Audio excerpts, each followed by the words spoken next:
The culture surrounding Americans who are deaf does not exist within a vacuum. Like all cultures, the deaf world exists in the context of the larger society. Advocates for the deaf also reflect the society and age in which they live. In 19th century America, advocates for the deaf were most often teachers and family members of the deaf. Just as equal rights for African Americans and women did not exist, neither did legislation ensuring civil rights for disabled Americans. Still, there were deaf men and women advocating for themselves in the 19th century. Some deaf Americans worked as newspaper editors, writers, educators, poets, and artists. Edmund Booth was an early deaf activist who helped establish the National Association of the Deaf in 1880.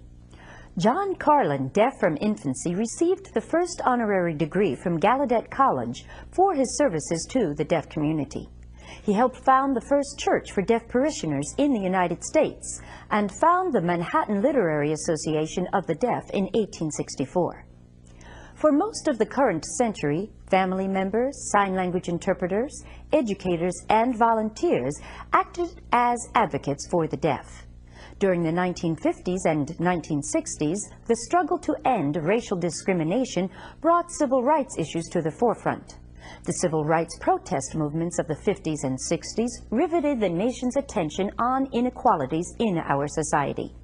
Congress passed legislation aimed at bringing discrimination based on race and gender to an end. In the 1970s, Congress passed civil rights legislation protecting people with disabilities. The Americans with Disabilities Act of 1990 strengthened the rights of citizens with disabilities. These laws made it increasingly possible for people who were deaf to act as their own best advocates. In Washington, D.C. in 1988, with the support of the deaf community, the students of Gallaudet University staged an impressive protest over the appointment of a hearing person as the university's next president. The Deaf President Now movement argued that a qualified deaf candidate should not have been bypassed for the position of the university president. The time had come, the protesters insisted, for deaf leadership of this world-renowned university serving deaf and hard-of-hearing students. The protests were heard, and I. King Jordan was inaugurated as Gallaudet's first deaf president. Today, family members may still be important advocates, particularly for deaf children.